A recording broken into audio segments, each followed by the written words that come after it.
Una pretemporada, donc une pré-saison qui commence à toucher à sa fin pour le Real Madrid. Bientôt, il sera l'heure donc de revenir à la compétition avec la reprise de la Liga notamment, donc pour la saison 2025-2026. Un Real Madrid qui commencera face à un adversaire qui sera pas du tout facile à affronter. De toute façon, on sait tous que d'une façon générale, dans le monde professionnel, aucun adversaire est facile à jouer. Donc dans tous les cas, il faudra faire preuve bien évidemment de concentration pour cette équipe du Real Madrid.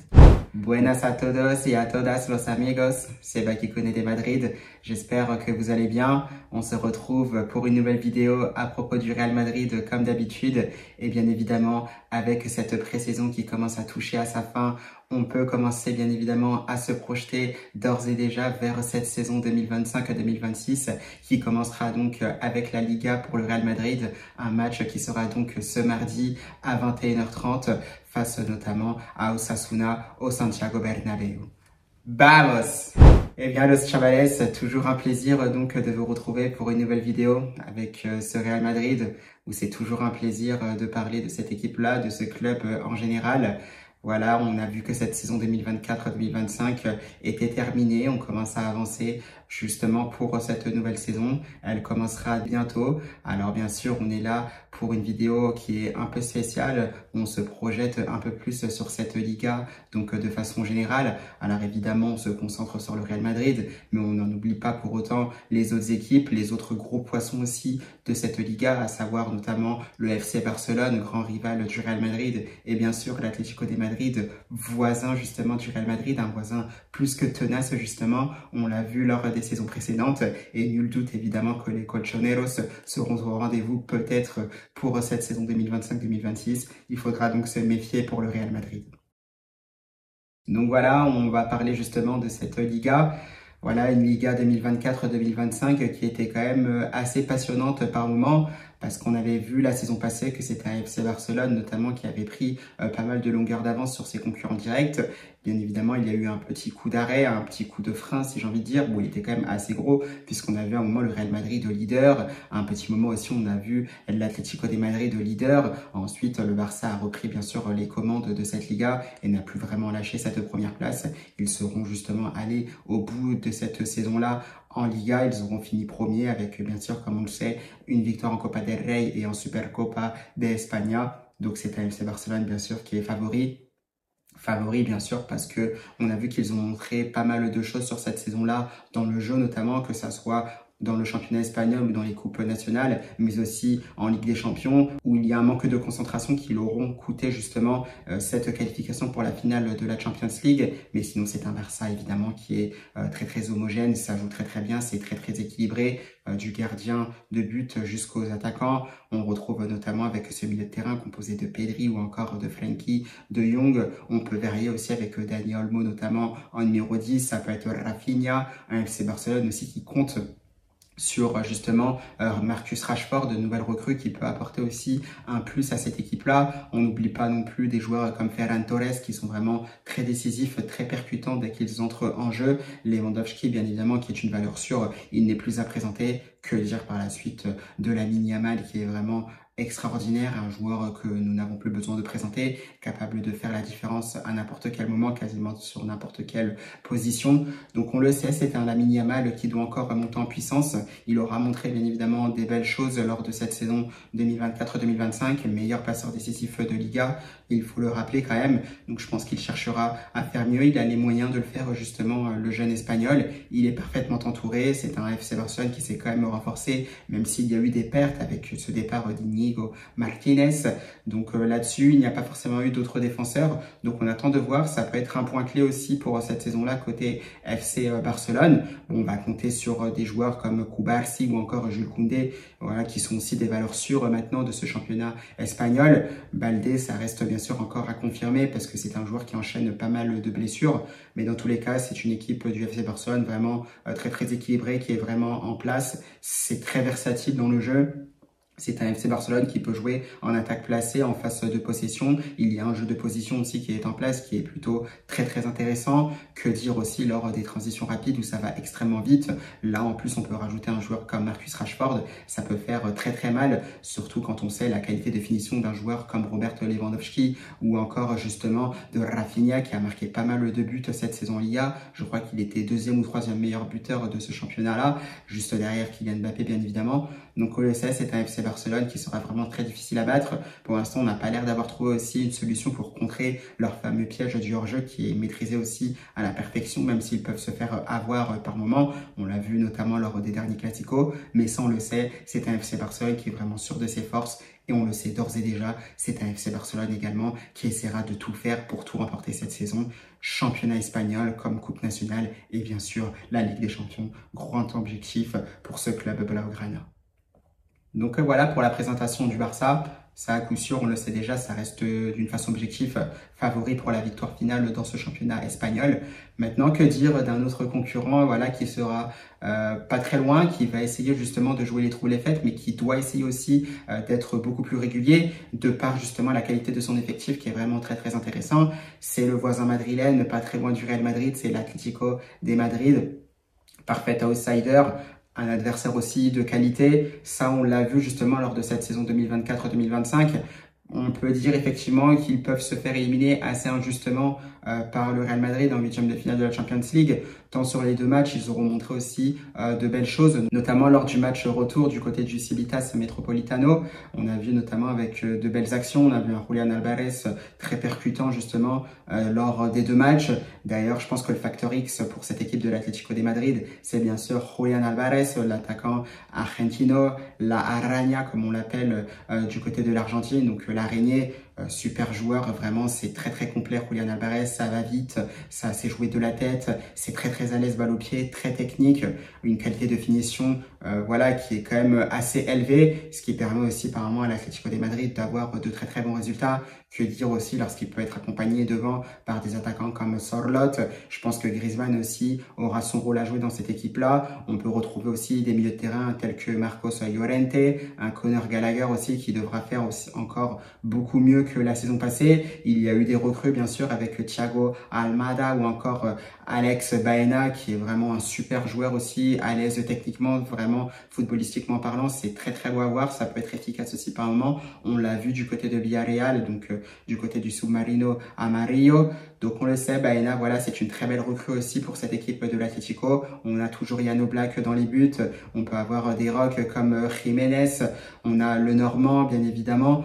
Donc voilà, c'est une équipe de l'Atlético de Madrid qui a ses cartes en main, qui peut faire de belles choses sur cette saison-là. On l'a vu parce qu'il y avait quand même eu de belles choses lors de cette saison 2024-2025, mais ce n'était pas assez suffisant justement pour avoir un titre de champion, parce que sur quelques détails vraiment précis de cette saison-là, c'est un Atlético de Madrid qui aura manqué le coche, qui n'aura pas été assez bon. On l'a vu notamment avec, je crois, cette remontada du côté du Metropolitano quand ils perdent face au Barça en championnat. Pareil aussi, ça se joue à rien justement en Copa del Rey face à ce même FC Barcelone. Donc voilà, on a vu des belles choses de côté Atlético de Madrid, mais voilà, il manque ce petit dernier détail, voilà, qui peut faire passer l'Atlético de Madrid vraiment du côté positif de l'histoire pour arracher un titre cette saison. Donc on le sait, voilà, c'est un Atlético de Madrid qui sera certainement revanchard, plus déterminé, peut-être beaucoup plus concentré. On attend de voir parce qu'on sait que les colchoneros aussi nous ont quand même habitués aussi à quand même décevoir sur les saisons précédentes. On les voit vraiment comme un outsider. Au bout de quelques matchs, c'est vrai que ça lâche un peu et on se retrouve avec un duo de tête seulement Real Madrid, FC Barcelone, et encore parce que sur un moment, c'est soit l'un, soit l'autre qui s'échappe justement en tête du classement de la Liga. Pour qui ce sera cette saison, on attend de voir, mais ça a l'air d'être vraiment passionnant. Et bien sûr, le troisième favori, que dire? Le meilleur club au monde, bien évidemment, le Real Madrid. Un Real Madrid, comme on le sait, une saison 2024-2025 qui a été complètement manquée. C'est vrai que c'est un Real Madrid, on l'a assez répété, je pense, qui était en dessous justement de toute espérance, des résultats pas à la hauteur des attentes. Maintenant, il va falloir réagir. Il y a eu des départs, comme on le sait. Carlo Ancelotti a laissé sa place à Xabi Alonso. Modric ou encore Lucas Vazquez ont laissé leur place. Donc, on a eu des nouvelles recrues aussi. Un Real Madrid qui avait été en difficulté sur le secteur défensif, que ce soit au niveau des performances comme au au niveau des blessures. On a eu justement une réaction sur ce mercato pour cette saison 2025-2026 avec une superbe arrivée, celle de Dean Huysen en défense centrale. On a évidemment Trent Alexander-Arnold. On a eu aussi l'arrivée d'Alvaro Carreras en provenance de Benfica. On le sait, donc c'est un Real Madrid qui réagit parfaitement bien. Que dire aussi de l'arrivée du jeune crack argentino Mastantuono qui devrait être présenté donc ce jeudi 14 août. On attend aussi de voir cette présentation-là, Los Chavales. Que se passera-t-il avec Mastantuono? Est-ce que c'est un joueur qui jouera directement? Serait-il de suite titulaire? Est-ce qu'il sera beaucoup plus en tant que joueur de rotation d'effectifs? Parce qu'il y a bien sûr de la concurrence dans cet effectif du Real Madrid, surtout quand on sait que Xabi Alonso préférait jouer avec deux attaquants. Donc on attend de voir, mais dans tous les cas, c'est un Real Madrid qui a réagi. Est-ce que nous sommes satisfaits par rapport à ce mercato-là? Pour ma part, non. De toute façon, on y reviendra dans une prochaine vidéo parce que je persiste à dire qu'il manque un milieu de terrain. On l'a vu notamment lors du match face à Tirol pour ce dernier match de pré-saison, un Real Madrid qui s'est imposé assez facilement 4-0. Mais on a vu, si on a vu un Arda Güler qui était très très bon dans les derniers mètres, on sait qu'il y a cette absence aussi de Jude Bellingham pendant plusieurs semaines. Voilà, Arda Güler, pour ma part, c'est vraiment dans les derniers mètres, vraiment en numéro 10 derrière des attaquants. Et il manque justement un milieu de terrain beaucoup plus créatif qui peut repartir de derrière pour justement toucher des joueurs un peu plus hauts tels que Güler ou Bellingham dès qu'il sera de retour justement pour alimenter les attaquants tels que Vini ou encore Kylian Mbappé. Donc voilà, ça là-dessus, c'est ce qu'on a à dire sur cette équipe du Real Madrid. Maintenant, c'est un nouvel entraîneur qui est là. Donc on le sait, Xabi Alonso, qui essaye de mettre des principes de jeu en place. Une équipe du Real Madrid qui se doit de jouer au ballon parce que avec tout ce qu'il représente, c'est une équipe qui doit faire beaucoup mieux. Donc on attend de voir. On va voir si ça va prendre petit à petit. C'est vrai que sur des matchs, par exemple, face à Tirol ou encore celui face à Leganés, très peu de matchs aussi en Coupe du Monde des clubs, c'est compliqué de tirer quelque chose de cette équipe du Real Madrid. Moi, comme je disais, c'est vrai qu'il ne faut pas forcément s'enflammer, attendre bien sûr que les matchs s'enchaînent, de voir aussi le Real Madrid contre des adversaires de son niveau, de son calibre pour commencer à voir ce que ça donne. Et petit à petit, si ça commence à se passer positivement, bah voilà, on pourra commencer à être très heureux, très content, très enthousiaste justement à l'idée de voir ce que fait le Real Madrid et bien sûr commencer à espérer pour une saison pleine de réussite pour ce club madrilène. Ça, on l'espère bien évidemment. Un Real Madrid bien sûr qui a des arguments pour faire une très belle saison de son côté, on le sait. Thibaut Courtois dans les buts, c'est très très important, le meilleur gardien du monde. Il va être certainement mis à forte contribution parce que ses parades seront certainement décisifs pour apporter des titres. Pareil pour la défense parce que c'est un des secteurs pour le Real Madrid qui aura pêché lors de la saison dernière. Trop de buts encaissés pour cette équipe du Real Madrid. Ça, vraiment, c'est quelque chose à corriger. On attend de voir ce que cette animation défensive donnera sur tout le long de la saison parce que c'est pas forcément à court terme sur ce qu'on voit sur un seul match. Ce sera vraiment sur toute la saison, donc sur plus de 40 matchs, 45, voire même 50. Donc là-dessus, nous verrons bien ce que ça donnera. Mais c'est vrai que si le Real Madrid arrive justement à régler ses problèmes défensifs, eh ben, je pense qu'on pourra commencer à espérer quelque chose de grand pour cette équipe madrilène.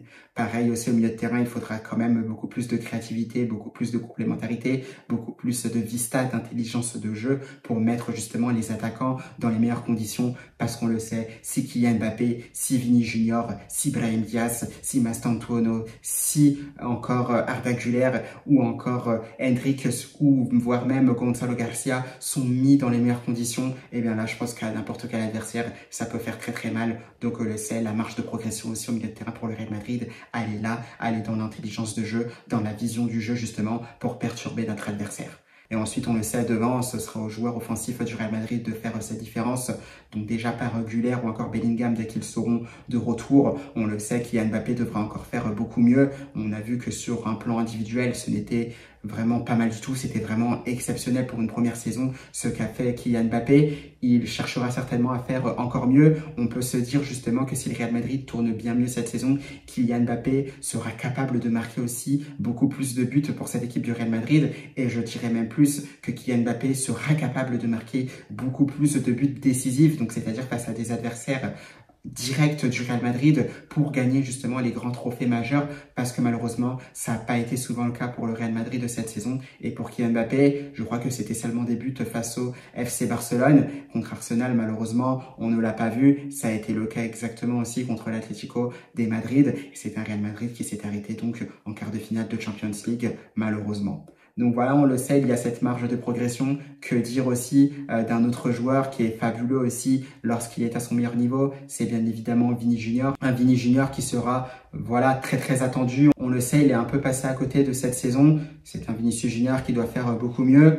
Bien évidemment, ça arrive de rater une saison. On va pas revenir sur ce sujet-là. On sait qu'on maintient notre confiance à Vini Junior, voilà, qui avait l'air très épanoui, très heureux lors du match face à Tyrol, un dernier match de pré-saison avant le retour à la compétition. Donc on le sait, cette capacité de percussion chez le Brésilien.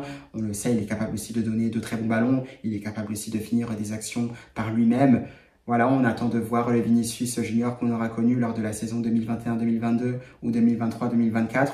On le sait, il y aura un gros travail à faire pour une association vraiment plus qu'efficace avec Kylian Mbappé. Il y a une grosse pression sur ces deux-là et je pense que ces deux-là vont être bien évidemment sous les radars pour cette saison-là parce qu'on attend vraiment beaucoup, que ça soit de Kylian Mbappé ou encore de Vini Junior. Donc voilà, on le sait, maintenant il y a ces trois grosses équipes qui sont là, le Barça, l'Atlético et le Real Madrid. Qui sera champion, moi je l'ai déjà dit, donc de façon objective, le Barça. Maintenant, vous le savez tous très bien, le Real Madrid, ça reste quand même une saison sur deux, que ça soit avec un entraîneur qui reste en place ou avec un changement d'entraîneur. Le Real Madrid, ça reste de façon générale aussi une saison sur deux. On a perdu donc la saison dernière. Voilà, rien ne nous empêche de dire qu'on est capable de gagner donc cette saison qui arrive, la 2025-2026. On verra bien ce qu'il se passera. Théoriquement, ça doit être une équipe du Real Madrid vraiment revancharde, vraiment déterminée. Et on attend de voir ce qu'il se passera. Et j'espère bien sûr que ce sera avec des titres en fin de saison. Et j'espère voir enfin un triplé justement de ce club madrilène, donc dans la scène du monde, avec une Liga, une Copa del Rey, une Supercopa d'Espagne et bien sûr la Champions League. Mais pour arriver à tout cela, il faudra d'abord se remettre la tête à l'endroit, vraiment bosser et bosser comme jamais. Et surtout, attendre déjà de voir comment va se passer ce premier match de championnat face à Osasuna. Donc ce sera mardi prochain à 21h30 Los Chavales.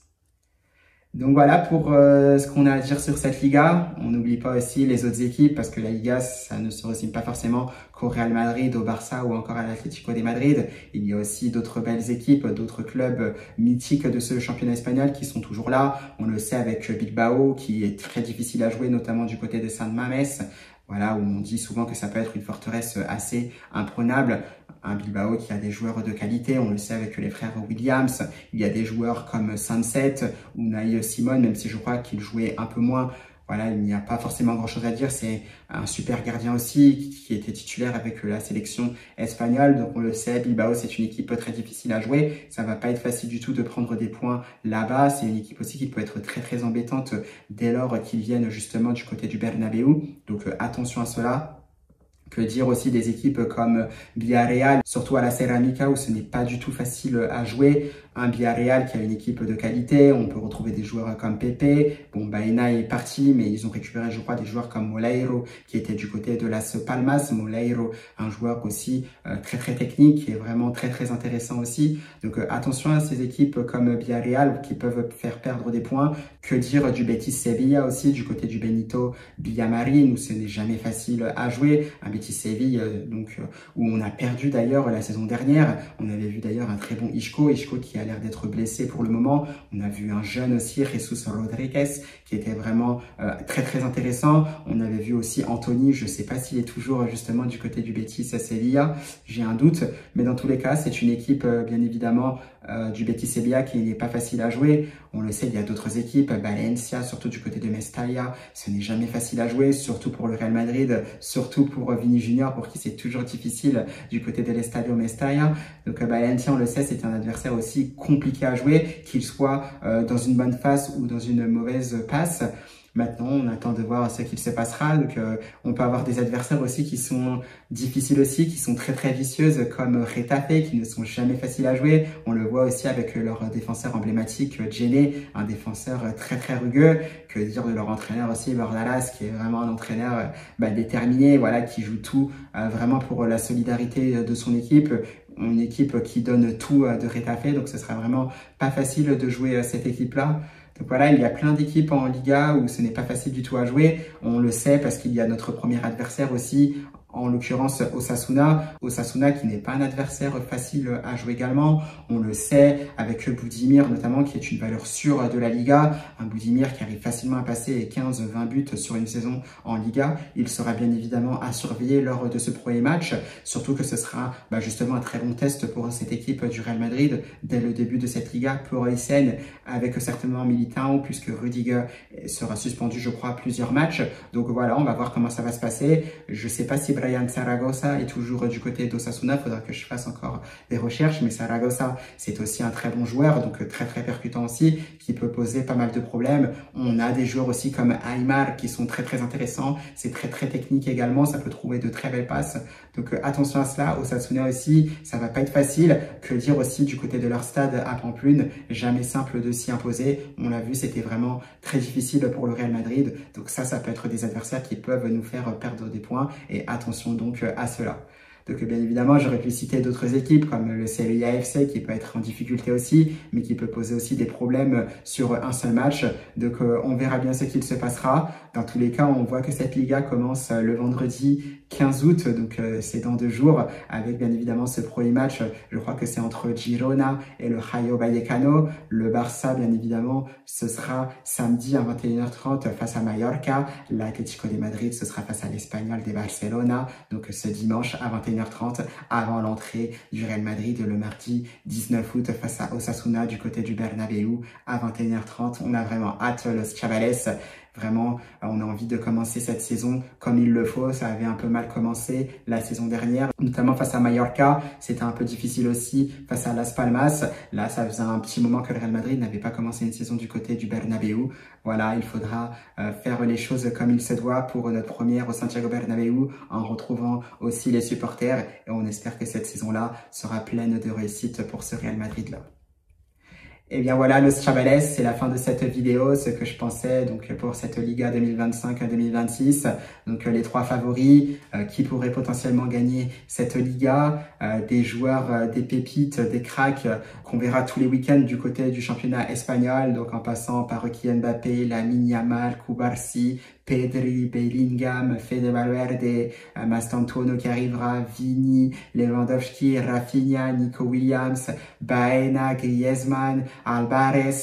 Il y a tellement de joueurs, bon, je peux pas tous les citer, mais on a vraiment tous hâte de les revoir et surtout on espère que ce sera vraiment une belle saison 2025-2026. Moi, los chavales, je vous souhaite bien évidemment une belle fin de journée. On se retrouvera peut-être ce jeudi ou ce vendredi pour une vidéo par rapport à la présentation de Mastantuono qui devrait être ce jeudi 14 août. On a hâte de voir justement les premiers mots du joueur argentin. Comment compte-t-il s'intégrer à cette équipe du Real Madrid, un Real Madrid sous pression qui aura besoin de faire des résultats positifs pour cette saison 2025-2026. Donc, nous verrons bien. Donc voilà, los chavales, belle fin de journée à tous et surtout, à la Madrid!